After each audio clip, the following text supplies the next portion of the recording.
Welcome to journalist TV. రాష్ట్రంలో దశాబ్దం తరువాత అధికారంలోకి వచ్చిన కాంగ్రెస్ పార్టీ సొంత క్యాడర్ను ఏమాత్రం పట్టించుకోవటం లేదు. గత ఏడాది ఎన్నికల వరకు జెండా మోసి పార్టీకి అండగా నిలిచిన క్యాడర్ను పార్టీ ఫిరాయించిన నేతలు పూచిక పూలలా చూస్తున్నారు. అధికారంలోకి వచ్చి 16 నెలలు అయినా అధిష్టానం ఏమాత్రం పట్టించుకోకపోవడంతో కుతలాడిపోతున్నారు. ముందు వచ్చిన కొమ్మల కన్నా వెనక వచ్చిన కాళ్ళు వాడి వేడి అన్న చందంగా ఎన్నికల సమయంలో తమ ఉనికిని చాటుకునేందుకు వచ్చిన వివిధ పార్టీల నాయకుల పెత్తనం మితిమీరి పోతుంది. చేవ ఉన్న నేతలను కాకుండా చెంచాగిరి చేసే నేతలను ప్రాధాన్యత ఇస్తున్నారు. ఇక తమను అగౌరవపరుస్తున్నారని కాంగ్రెస్ క్యాడర్ తమ ఆవేదనను ఏకరువుగా పెడుతున్నారు. రాష్ట్ర వ్యాప్తంగా వివిధ జిల్లాల్లో కొత్తగా వచ్చిన నాయకులు తమతో వచ్చిన వారిని నెత్తిన పెట్టుకుని పాత క్యాడర్ను పాతర వేస్తున్నారు. తాజాగా ఉమ్మడి ఖమ్మం జిల్లాలో కాంగ్రెస్ పార్టీలో అసమ్మతి నివురుగప్పిన నిప్పులా ఉంది. తాజాగా ఖమ్మం నియోజకవర్గంలో వ్యవసాయ శాఖ మంత్రి తుమ్మల నాగేశ్వరరావును తమను పట్టించుకోవటం లేదని మైనారిటీ నాయకులు తమ అక్కస్సు వెళ్లగక్కారు. ఎమ్మెల్యే సీటును వదులుకుని పార్టీ కోసం త్యాగం చేసి పార్టీ ఆదేశాల ప్రకారం గెలిపిస్తే ఇదేనా మీరు మాకు ఇచ్చే గౌరవం అని నిలదీశారు. కాంగ్రెస్ పార్టీలో చాప కింద నీరులా ఉన్న కేడర్ అసమ్మతిపై journalist TV CEO Mareddy Nagender Reddy విశ్లేషణ. రాష్ట్రంలో చాప కింద నీరులా ఉన్న కాంగ్రెస్ పార్టీ అసంతృప్తి అక్కడక్కడ వెదజల్లుతుంది. నిజమైన కాంగ్రెస్ కార్యకర్తలు తమ ఆక్రోశాన్ని ఆవేదనను అడపదడప పార్టీ వేదికల మీద వెలగక్కుతున్నారు. అయినా పాతతరం నాయకులని ఫిరాయించిన నాయకులు సరైన గౌరవించకపోవడంతో వివిధ నియోజకవర్గాలలో కాంగ్రెస్ పార్టీల అసంతృప్తి నివురుగప్పిన నిప్పులా ఉంది. అది ఎప్పుడు ఏ రకంగా ఏ తరహాలో పురివిప్పిందో తెలియని కొంత అయోమయం కూడా నెలకొంది.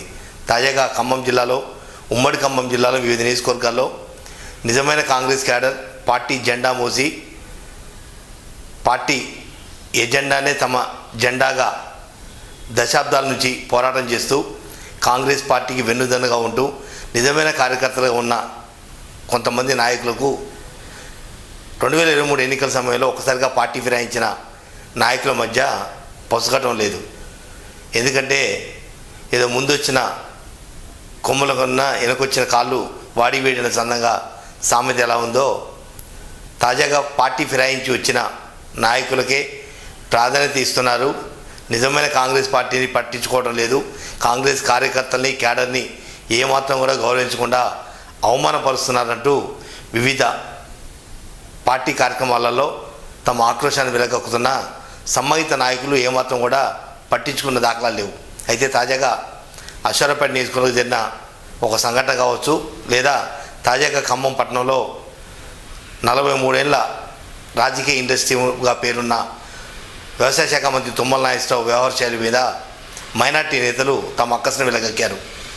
తాము కాంగ్రెస్ పార్టీలో ఉంటూ ఎమ్మెల్యే అభ్యర్థిగా ప్రజల్లో నిలబడాల్సిన వ్యక్తులను పార్టీ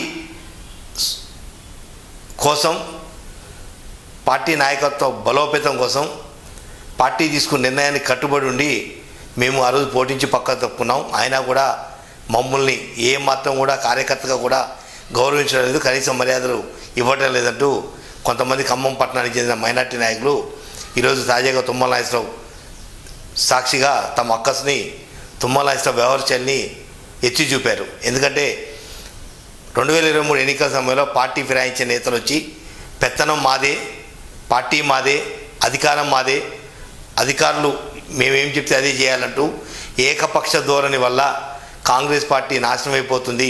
నిన్న మొన్న వచ్చిన వాళ్ళకి ఇచ్చే ప్రాధాన్యత సుదీర్ఘకాలం నుంచి వస్తున్న కాంగ్రెస్ కార్యకర్తలకు ఎందుకు ఇవ్వడం లేదంటూ నిలదీశారు. ఏదైతే కాంగ్రెస్ పార్టీ తరఫున గత ఎన్నికల్లో తుమ్మల నాగేశ్వరరావు ఖమ్మం అసెంబ్లీ నియోజకవర్గంలో పోటీ చేసి అత్యధిక మెజార్టీతో గెలుపొందిన తుమ్మల నాగేశ్వరరావుని మేము వెన్నంటి ఉన్నాము. మేము కష్టపడి పార్టీ కోసం భుజాన్ని వేసుకొని గెలిపించుకున్నాం అత్యధిక మెజార్టీతోటి. తీరా మంత్రి పదవి వచ్చిన తర్వాత ఆయనతో పాటు వచ్చిన నేతల్ని దగ్గరికి తీసుకుంటూ నిజమైన కాంగ్రెస్ కార్యకర్తలను, పార్టీ కోసం త్యాగం చేసిన నాయకులను విస్మరించి వ్యవహరిస్తున్నారంటూ ఈరోజు వ్యవసాయ శాఖ మంత్రి తుమ్మల నాగేశ్వరరావు ఎదురుగానే మైనార్టీ నాయకులు తమ ఆవేదన, ఆక్రోశాన్ని వెళ్ళగక్కారు. ఇదే తరహాలో ఇదే ఖమ్మం లాంటి నియోజకవర్గాలే కాదు, రాష్ట్రంలో ఉన్న 119 నియోజకవర్గాల్లో పార్టీ ఫిరాయించిన నేతలతోటి నిజమైన కాంగ్రెస్ కార్యకర్త నాయకులు ఇబ్బందులు పడుతున్నా అటు పిసిసి అధ్యక్షుడు హోదాలో మహేష్ కుమార్ గౌడ్ కానీ, లేదా ముఖ్యమంత్రి హోదాలో రేవంత్ రెడ్డి కానీ గత 16 నెలల నుంచి పట్టించుకున్న పాపాన పోలేదు. ఎందుకంటే కార్యకర్తలే కాంగ్రెస్ పార్టీ పట్టుకొమ్మలు.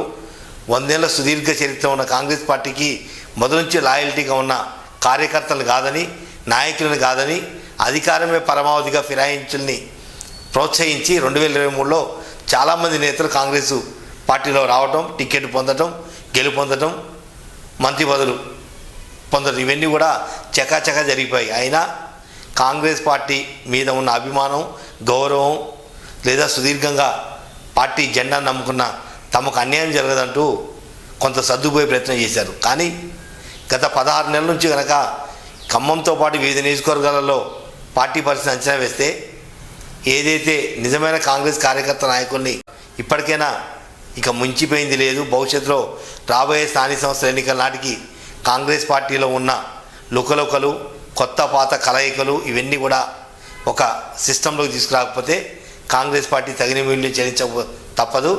ఇదే తరహాలో ఖమ్మం నియోజకవర్గం లాంటి నియోజకవర్గాలు, రాష్ట్రంలో చాలా నియోజకవర్గాల్లో నిజమైన కార్యకర్తలు కక్కలేక మింగలేక సర్దుకుపోతున్నా ఇంకా ఫిరాయించిన నాయకులు పెత్తనం చేస్తున్నతో ఇక మేము మా వల్ల కాదు, తాడోపేడ తెలుసుకోమంటూ రంగంలో దిగుతున్న నేపథ్యంలో పిసిసి అధ్యక్షుడు మహేష్ కుమార్ గౌడ్, ముఖ్యమంత్రి రేవంత్ రెడ్డి నియోజకవర్గాల వారీగా గత పాత నాయకులు, ఫిరాయించిన నాయకుల మధ్య సయోధ్య చేయటం, దాంతోపాటుగా పాత నాయకులు, పార్టీకి లాయల్టీగా ఉన్న నేతలకు సరైన ప్రాతినిధ్యం ఇవ్వకపోతే కాంగ్రెస్ పార్టీ కూడా ప్రాంతీయ పార్టీ తరహాలోనే రాష్ట్రంలో కొనసాగే అవకాశాలు ఉన్నాయి.